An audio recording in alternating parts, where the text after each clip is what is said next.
We have seen an application of Turing machine as language acceptors.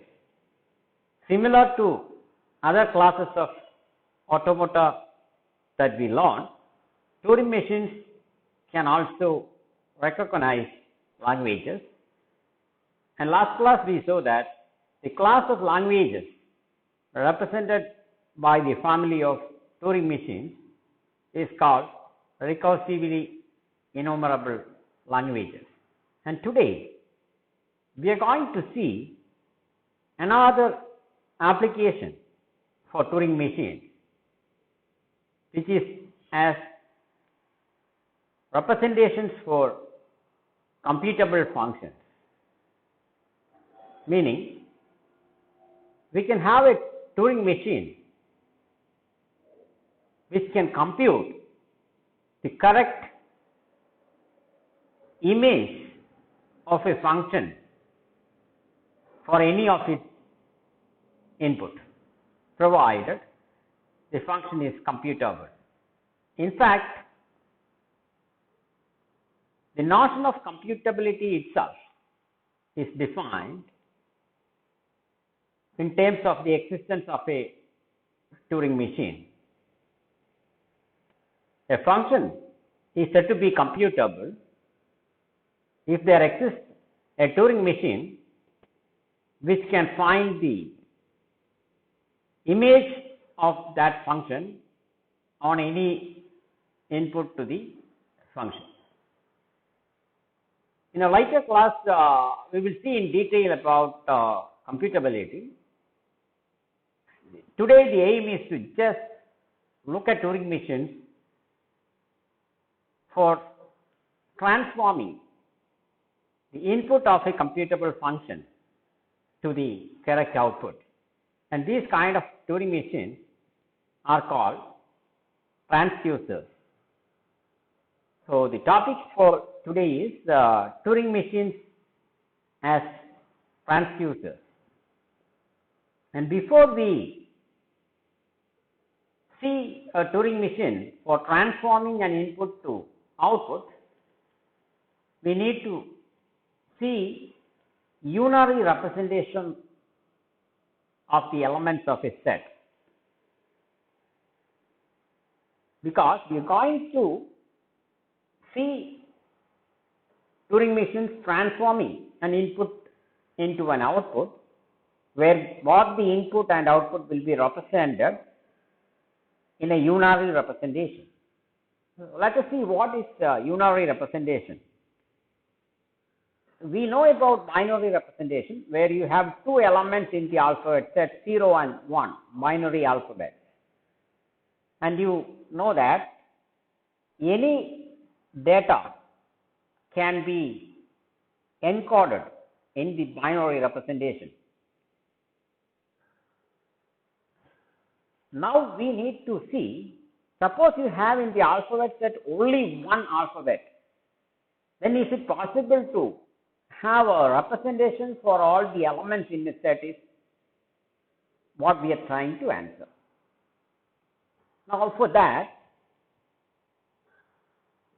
consider a set capital A with three elements, alpha, beta and gamma. How we can represent the elements of this set using a singleton alphabet set 1. So unlike in the case of binary alphabet, here we have only one alphabet, which is 1. We don't have a 0. Now the question is, how will you represent it? So there is a straightforward way of doing it. It's given here. The first element, assume that it is a sequence, and first element is represented using 1, second element using 2 1s, third element using 3 1s. If you generalize, the ith element of the set can be uniquely represented as 1 to the power I, which is a string of 1s of length I. If you are looking at the ith element, then you can represent it as a string of ones of length I. For example, here this is the third element, so 3 ones. So this is a very simple and straightforward encoding of objects in unary. And now if that is the case, how we can represent the elements in the set of natural numbers in a unary representation using the alphabet set 1. You just apply this. So an element k, which is a natural number, can be uniquely represented as 1 to the power k. A string of ones of length k can uniquely represent the natural number k. For example, 3 can be represented by 1, 1, 1. Another example, 5 ones, a string of 5 ones represents the natural number 5. Similarly, the natural number 7 can be represented as a string of length 7 on this singleton alphabet set. So unary representation is very simple when compared to the binary representation, as a straightforward way of encoding the elements of a set in the unary representation like this alphabet. So the ith element of a set can be represented as a string of ones of length I. So now we have unary representation, and with that, now we are going to see a Turing machine for adding two numbers. So this is the first time in this course we are going to design an automata, so that the automaton is going to take an input and produce an output which is not just yes or no, as in the case of language acceptors. For language acceptors, given an input string, the output can be yes or no. Yes if the input string is in the language, and no in the other case. But here, for the first time, we are going to look at an automaton which is going to take two numbers A and B in the unary representation and is going to produce their sum as the result, again in the unary representation. For example, suppose you are given with two numbers A and B. Here A is 3 because 3 1, and B is 2 because it is represented by 2 1, and the input A and B are separated by a hash symbol.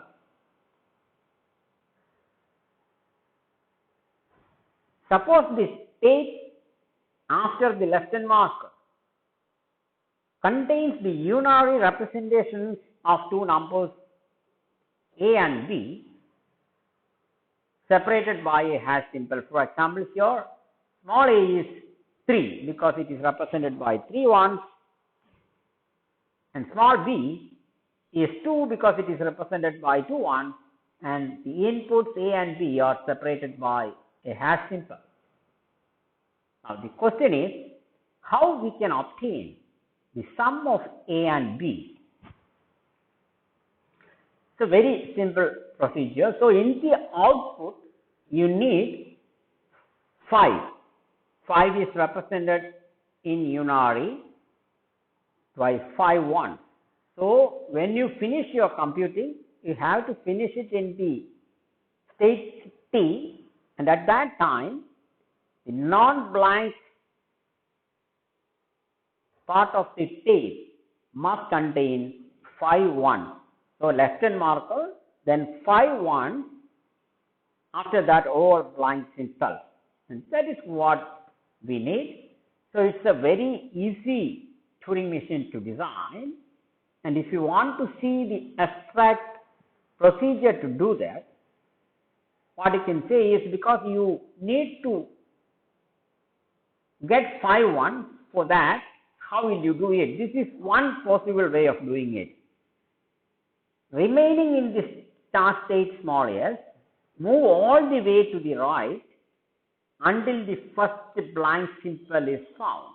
So you move all the way to the right, and on your way, you retain the left hand marker, don't change it, and also 1. Don't change left hand marker or a 1, you retain those symbols. If it is a left hand marker or the simple 1, you move all the way to the right, and when you get this hash symbol, you replace it with a 1. Suppose I do it, then what will happen? You can try to write the transitions for the concrete transitions for implementing this abstract step in the procedure. You are saying remain in the state S and you move all the way to the right. So if it is a left hand marker, you are saying don't change it, you retain the left hand marker. Maybe you can write the transition for this. If you are in the state small s, if you find a left hand marker, don't change it, just move right. This is exactly what you are saying here. Similarly, if it is a 1 also, then you don't change it and move right. So if it is either a left hand marker or 1, you retain the symbol and move right. That is the first 2 transitions. And on the way, if you hit hash symbol, the abstract statement wants you to replace it with a 1. So the transition is in the state small s, if you find a hash symbol, then you replace it with 1 and move right. So that's it. If you apply this sequence of transitions, then what will happen is you will eventually get into this configuration. Here you can see that you moved all the way to the right, but on your way you replace this hash with a 1 according to this transition. Now if you look at this configuration, now there are how many 1s? 6 1s are there. You know that you need only 5 1s, and why you are getting 6 1s is because you replace the separating symbol with a 1. So to get your correct result, you want to move to the left and maybe you replace the last one with a blank symbol. That is one logic. That is change, and you can do it by using a temporary state. Change state to a temporary state P, retain this blank symbol and move 1 position to the left. I want to move left. I am going to do it in a temporary state say P. And what is this transition? That is, you are now here, you are at state small s, and what you are seeing is blank symbol. You want to move left without changing the blank symbol, but you want to do it in a different state because the context is different. You are going to now replace the last one with a blank symbol, and that is the purpose of the temporary state P. You change your state into P, retain that symbol and you move left.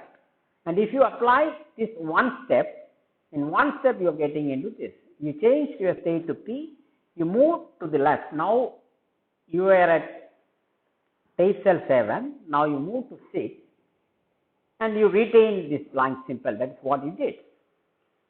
Now all the hard work is done. Now the only remaining step is, now there are 6 1s and the last one needs to be replaced with a blank symbol. And when you do it, you also change your state to the except state T. So change state to T and replace the symbol. You know that the symbol is 1 with a blank symbol, and here is the transition.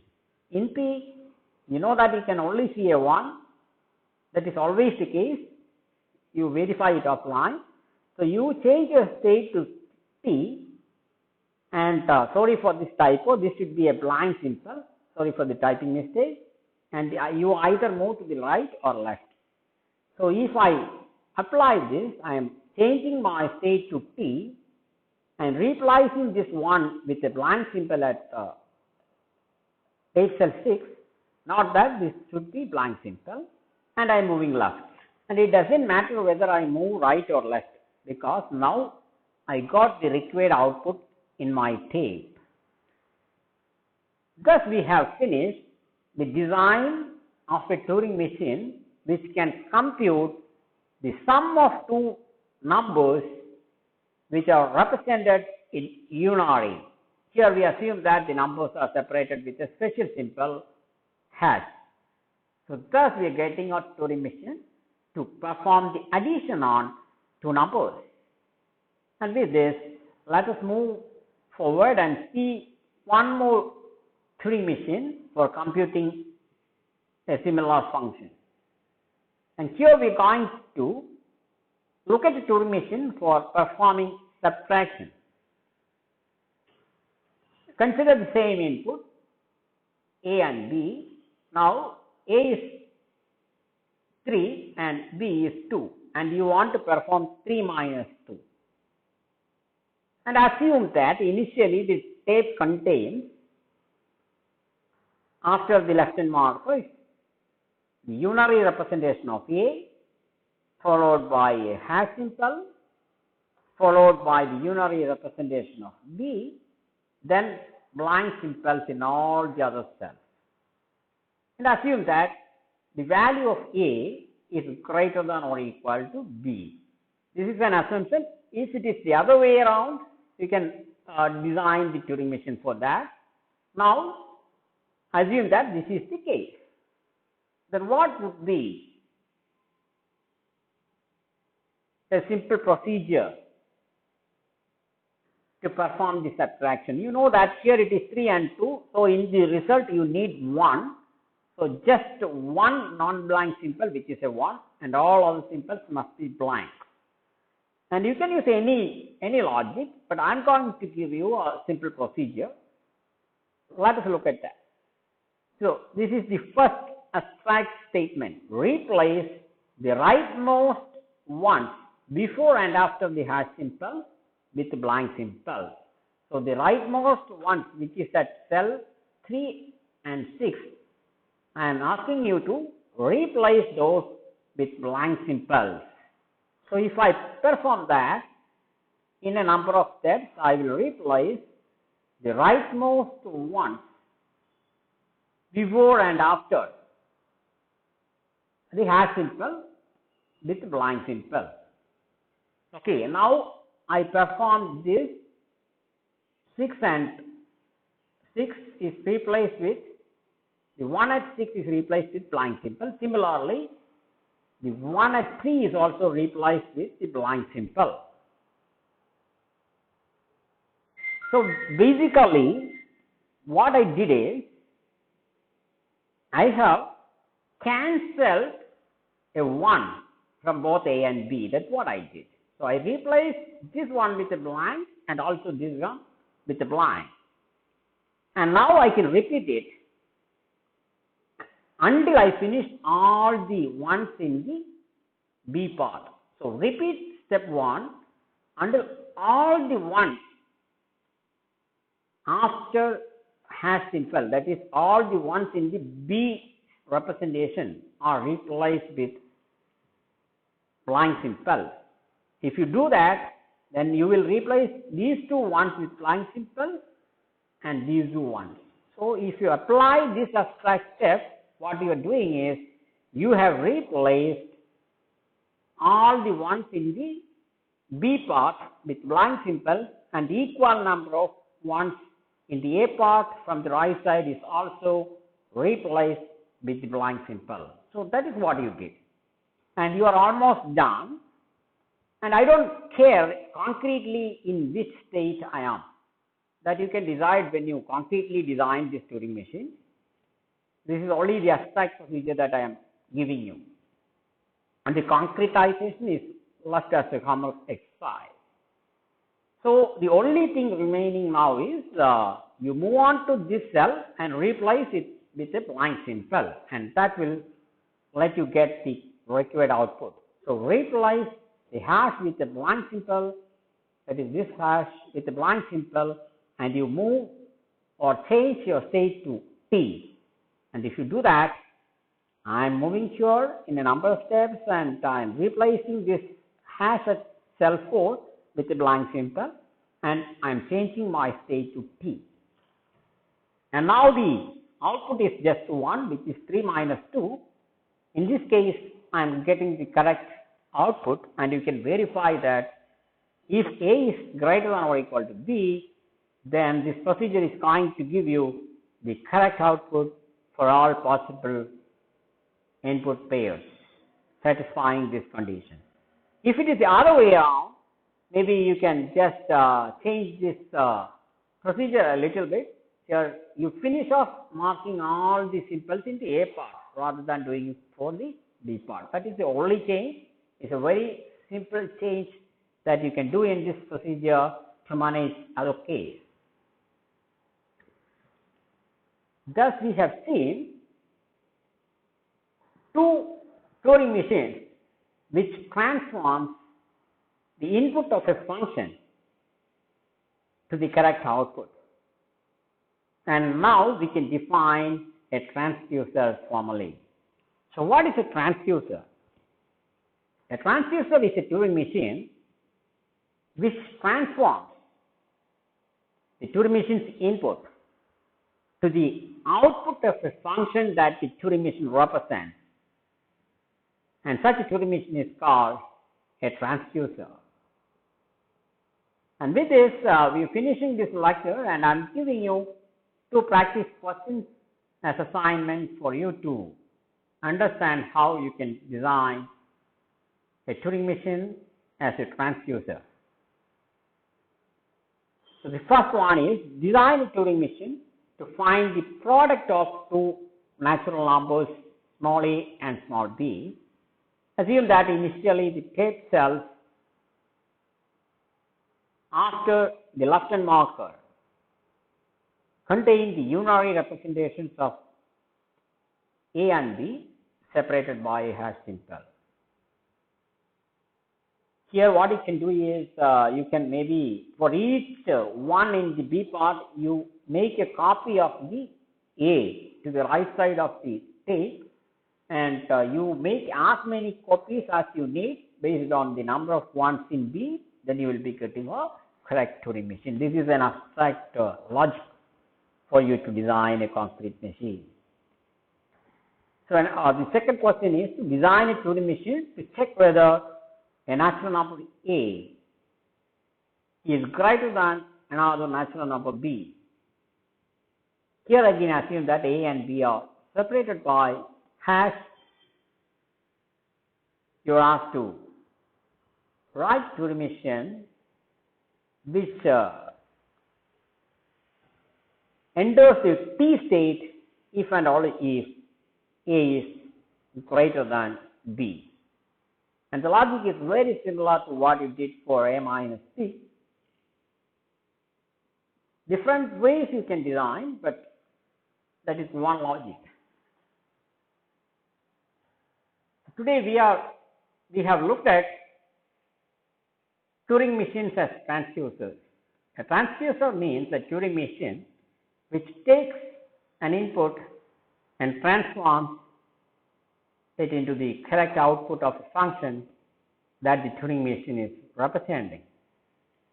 Like addition and subtraction that we discussed in this class, and the exercise problems ask you to design transducers for multiplication and checking and a comparison that is greater than. Similarly, you can design Turing machine for other comparison operators and also for division. And if you want, you can also do it for complementation. So for all the basic arithmetic and logical operations, you can design Turing machines as transducers, and that is what we discussed today. And in the next class, we shall see different types of Turing machines, different variants of Turing machines. And that's all for today. Thank you.